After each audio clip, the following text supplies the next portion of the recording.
Broadcasting from the business capital of the world, this is the Podcast Business News Network.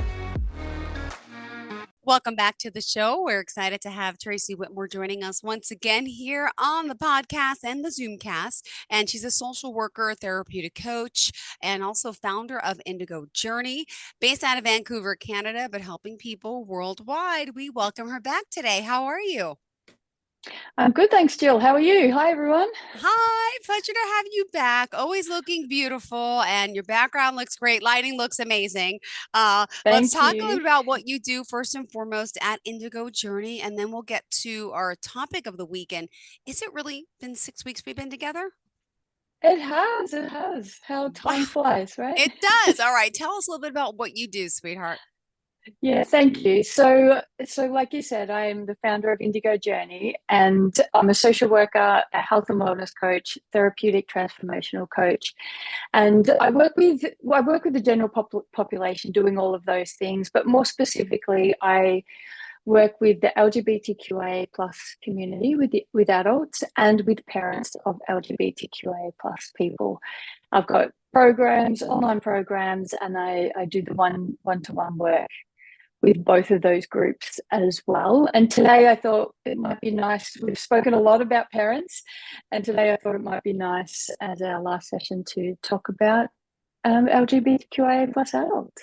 Perfect. And of course, their therapeutic health, nutrition, wellness, and transformational coaching that can go along with it all, and coming out and Mhm. inviting in and all that comes with it. Also, want to point out, Tracy, you're an author. What's the name of the book? Oh, yes, I am an author. It's about you too. Thanks, There it Jill. is. That's for parents. So reducing the overwhelm for parents of LGBTQ plus kids. Beautiful. All right. So, starting with Yeah. today, as you mentioned, the coming out and inviting in, could you share a little bit about that type of Yeah. preparation that you can help people with? Yeah, for sure. So one of the common areas I work with young adults, older adults, people come out at all different times of their life. And coming out is not a one-time experience. So, I do lots of work around preparing and planning for that coming out or inviting in process. And I guess to be clear about what I mean about inviting in and coming out, it's when somebody decides to share with the world or with an individual about their sexuality or gender identity. And I like to use the term inviting in, though coming out is more commonly known, recognized, understood. But inviting in is a much more empowering and softer approach where the individual can then decide who and when and how they invite somebody into their life and into knowing a little bit more about who they are and their experiences in the world rather than coming out of the closet, which sometimes can feel like the expectations and it's forced. So a lot of the work that I do with LGBTQIA plus adults is working around how to go about that. So planning and preparing for that, working through the fears they might have, the discomforts they might have, who to share with, how to share, all of those kinds of things, which can be really helpful. And reframing that process, like I just mentioned, around inviting in rather than coming out. So it's completely their choice of when, how, where they do it. And the other element, because I am working with adults, the other element is exploring and healing from that experience. So, that might be their initial coming out experience, or it might be, from an experience they might have had, along their journey, because it's, like I mentioned, it's not a one-off experience. It's something that an LGBTQIA plus person has to consider in all circumstances of their life for their whole lives. Whenever they meet a new person, start a new job, in a new situation, even just talking to a stranger on a bus or a train or something, when we live in a world where people assume that others are straight and cis, and so when those assumptions are made and it comes up in conversation, it's a person has to decide whether or not they correct people, whether they share the truth about themselves, And it also comes down to, do I hold my partner's hand in public? Mm-hmm. Do I put my arm around my partner in public? A person could be at a funeral and, their partner's really sad. Do I hug them in public? Like all of these different things in all aspects of our lives where we're having to stop and consider, sometimes consciously, sometimes not. Sometimes, for people who have been out for a while, it maybe is a little less conscious that they're doing it, but it is a constant, scanning for safety, scanning the environment for, who's around, who's going to see, who's going to hear, what might the outcome be, and checking in, do I feel like it? Do I have the energy to explain today to this person?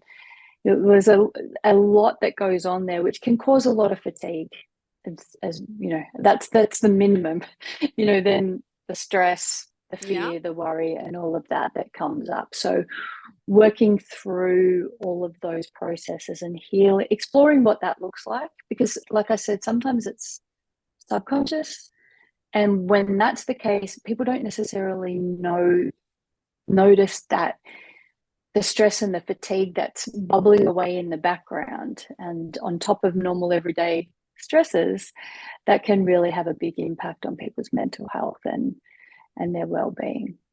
Mm, beautiful. Well, thank you for sharing that. And You're there's welcome. still so much more to the work that you're doing, and you can help with adults and those with coming out or preparing for this. What else did you want to add today, Tracy? Yeah, so we also look at the different behaviors of people who are responding to someone coming out. So whether that's at the time that they've come out or later Mm-hmm. on, and where there might be constant corrections required, or a person's deciding whether or not to tolerate mistakes, or whether or not to correct people, whether or not to tolerate the lack of conversation. So, for example, if for a gay person, let's say, who's on the dating scene, and they might be in a family situation where they've got a sibling, let's say, who's also dating, Mm-hmm. and people around them, other family members, might ask, "Oh, have you been on any dates lately?" Or "Who are you dating at the moment?" Or just different general lighthearted conversations that happen in relation to dating or relationships that might not be happening for that person. So people are avoiding the topic because they're uncomfortable or don't know what to say, or lots of other reasons. So those kinds of things are also upsetting and stressful, and areas that I support people to work through, and how to address those things if they want to address them, figuring out if they want to address them, and also how they can process this information for themselves so that it's less harmful to them, because we can't control what other people do and say, but we can control how we respond. And when I talk about that response, it's how we respond externally, obviously, but also how we respond internally in the stories that we tell ourselves. So supporting people around communication with family, and how to create space for families to get it right, to learn more, and to maybe heal or repair any damage that's done to their relationship. And you mentioned also to thrive, right? Isn't that part of it, the Yeah. transforming process? Yes, exactly. So, I mean, that's my main aim when I'm supporting LGBTQA plus adults. Well, anyone really, in any of the work that I do, is so that people can grow that self love, so that they can thrive in life. A lot of people will talk about, like, it's fine, I'm fine, it's fine. The situation is fine, but actually, is fine good enough? In my opinion, fine is not good enough. We all deserve to thrive. We all deserve to live a fulfilling life, and really enjoy our interactions with the people we choose to spend time with. And so, when I'm doing the transformational coaching and therapeutic coaching and counseling, it's more in relation to exploring and connecting with their deeper self rather than it being more transactional and results driven or solution focused. Whilst there's a place for that, and I certainly do some of that when it's necessary and called for, but I like to not focus on the problem or the challenge and how do we fix this thing, but more how does the person connect in a more deep way with themselves, and so therefore more able to heal and transform their sense of self rather than transforming who they are. So it's not about fixing them or fixing situations necessarily. It's how do you transform your sense of self, so your approach to life in general, your approach to people outside of you, and more importantly your approach to yourself is more loving, more kind, more compassionate. And creating, really getting deep into the areas of what a person thinks, believes, perceives and feels about themselves and about the outside world, and how they interpret different things, because our interpretations are certainly, and therefore the stories we tell ourselves around different situations definitely impacts us. Well, could you share Yeah. with us how we could reach out to you, Tracy? Yeah, sure. Thank you. So indigojourney.co, O for orange, is my website, and tracy.indigojourney is how you can find me on all of the social media: Instagram, Facebook, LinkedIn, YouTube, all of the different things. Perfect. And also, we'll talk more now about you mentioned, I guess, well, transforming your heart, right? This is an individual program, and you also have some group programs that are starting up soon in a few months, right? Yeah. So I Transform Your Heart is a program that I created a little while ago, and I step individuals through that process. So it's a little bit like of what we were just talking about, but it's a bit of a kickstarter for people deepening that connection to themselves, I guess, deepening their understanding so that they can begin to connect on a deeper level with themselves. Exploring and creating a mindset shift is probably one of the key areas at the start of that, so they can discover their self stories, so things that we tell ourselves. People often, we'll hear things, people will say or do something that's hurtful, we'll be upset, we'll have, maybe we've got childhood trauma, different things going on, but the stories that we tell ourselves are the ones that come along with us in life, that they continue that pain and that struggle. So what I like to do is try and explore those with people and encourage them to deepen their understanding around those stories, that they've got control of those stories. And so can we shift those, which then results in a mindset shift. So that's the Transform Your Heart program. Like, I'm currently offering it on an individual basis. We want people to know that they matter, Yeah.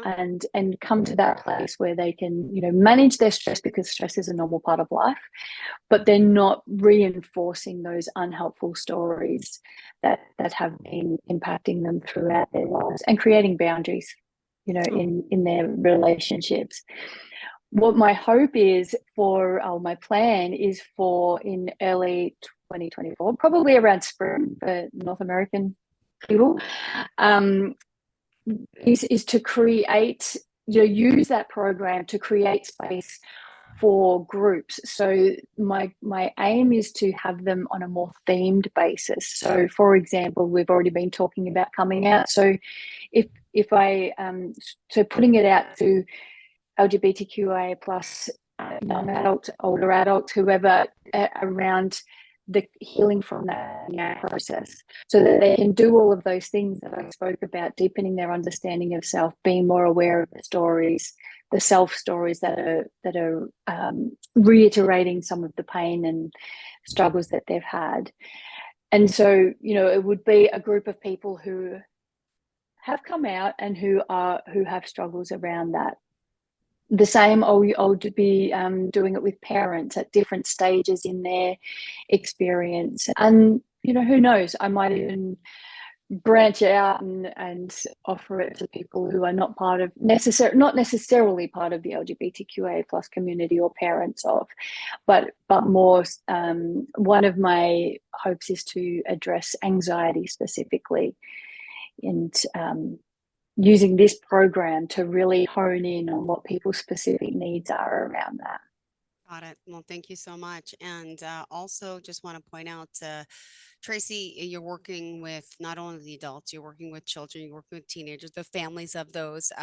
There's a lot that you do, and you believe that every person, everybody's valued, everybody matters. And that's important to Mm-hmm. know that, you do matter. And that's one of the biggest points that Yeah, you share, hence your book. And, yeah, she's here really helping so many people to, take their life back and deserve that true love and connection and understanding, empathy, and to live your best life. So, just yeah, wanted to say thank you. Yeah, it's thank amazing what you. you do. You just have an amazing soul and energy. For those of you on the podcast, you can't see her. If you're on the Zoomcast, you can see her. But yeah, she's got this, I don't know, uh, empathetic way about her, which clearly she loves what she does because she's helping so many people, with this. Yeah, just had to say that. Oh, thank you, Jill. You're That's welcome. beautiful. And just for those, new time listeners, before we continue for today's notes, but tell us a little bit about your background and what brought you here to help others, if you don't mind. It's always a good story to share.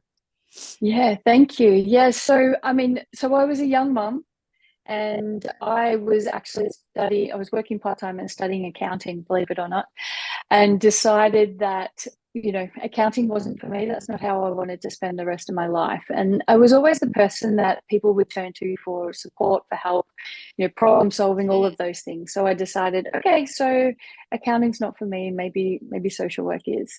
So I went down that route of studying social work, and I've worked in lots of different spaces in the early part of my career: family violence, sexual assault, drug and alcohol, a whole bunch of different things, family work. And then I found myself in what I would call my dream job, supporting LGBTQA plus young people, so 10 to 25-year-olds, which then through that journey, so that was counseling, group work, therapeutic work, and then I decided, well, I want to do this work from a bit more of a coaching perspective as well. So then I lent towards the health and wellness coaching, and all of that, because I was working with young people, meant that I was being reached out to by parents, Hmm. and being able to witness the shift in young people and in their parents and their whole family as a unit once parents were more able to understand what was going on and understand their own feelings and their own experience Always in this a little section. bit Oh, more. I'm sorry. I must have hit a button. That's That was the okay. weirdest thing. Did you hear that? Like, I what is did hear that? that. I mean, my mouse maybe had what did I hit? Okay, sorry. Something about deception. I'm like, That's what? okay.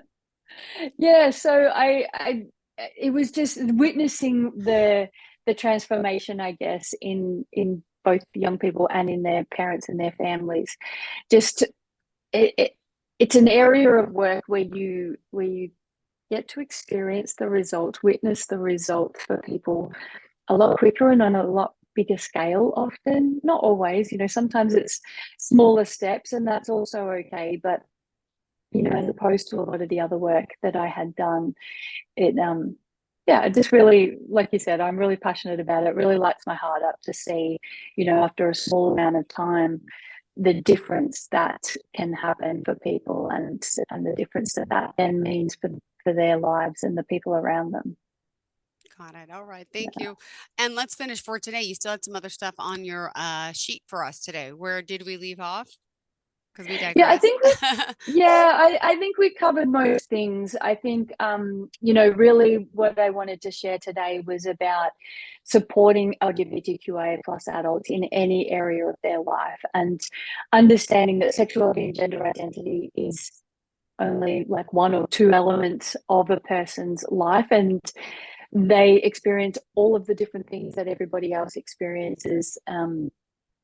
but obviously with extra layers potentially. So I just wanted to make sure that people know that I'm available to do that work, and any area that they're wanting to create shift in their life, or change in their life, and heal some of those wounds that can run so deep from very early stages. And what often happens, when I'm working with older adults in particular, is they don't realize the impact some of those wounds had. They've kind of pushed them aside, and like, I'm fine, like I said, and push them down or push them aside, and just getting on with life, and functioning reasonably well in life.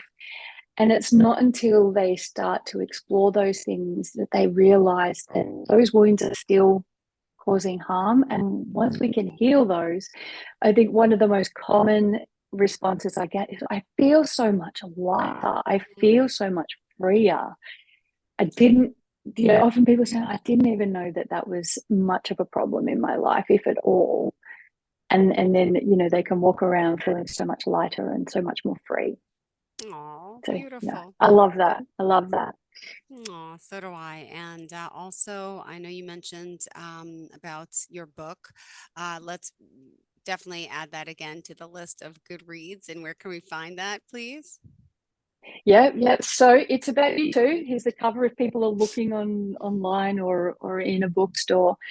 Um, it's available in pretty much all bookstores that you can buy books.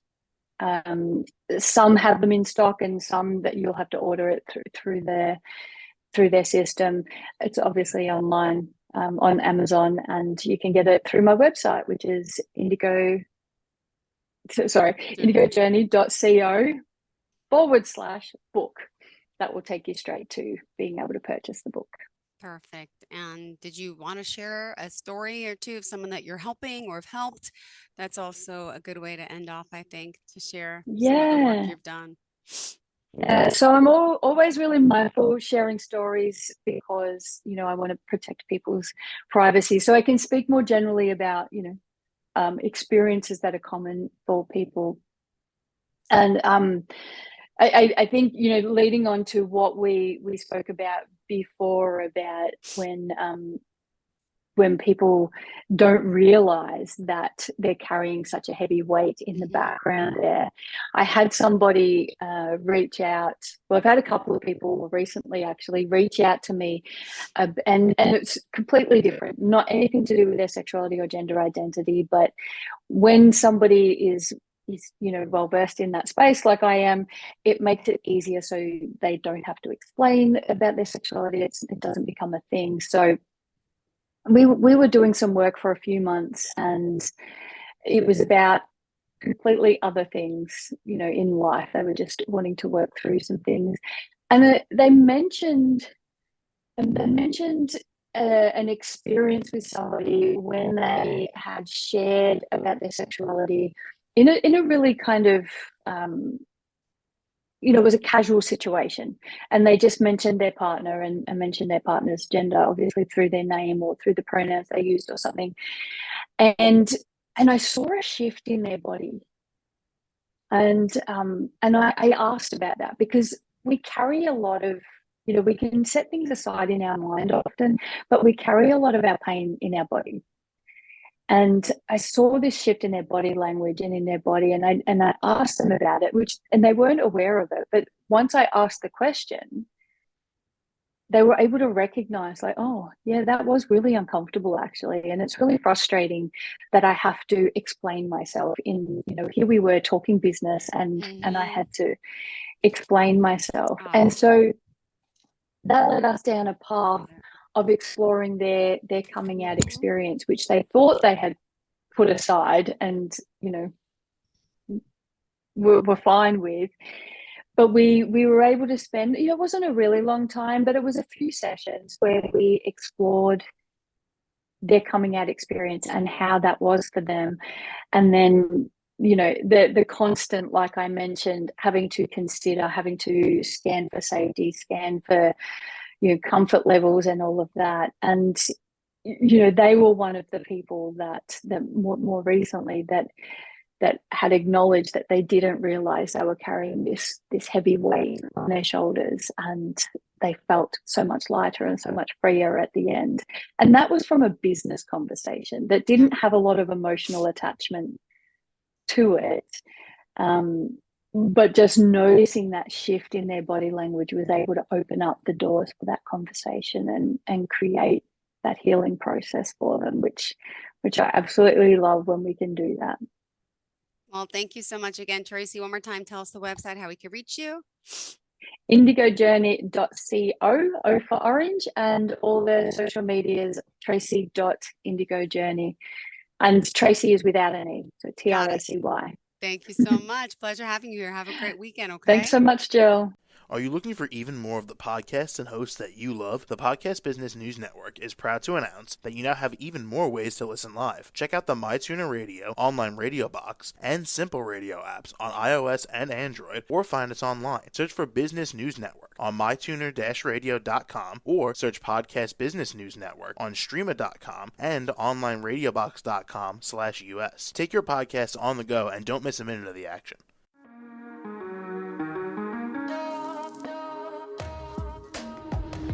Broadcasting from the business capital of the world, this is the Podcast Business News Network. For nearly 2,000 severely injured veterans, everyday life has become filled with barriers. Day-to-day simple tasks can become pretty daunting. I have to carry my chair up 2 flights of steps or have somebody do it for me. What scares me the most is just the falling. When I'm struggling with my house, I think, to have that one great barrier just knocked down, it's crucial. Home for Our Troops is a wonderful nonprofit that builds a mortgage-free, fully adaptive, handicap-accessible house. And there's no catch. It'll be our very first home that we've ever owned. This is a game changer. This is where your life begins again. We need you to join us in completing this important mission. Please visit hfotusa.org and help build homes and rebuild lives. Because of you, everything's going to be okay.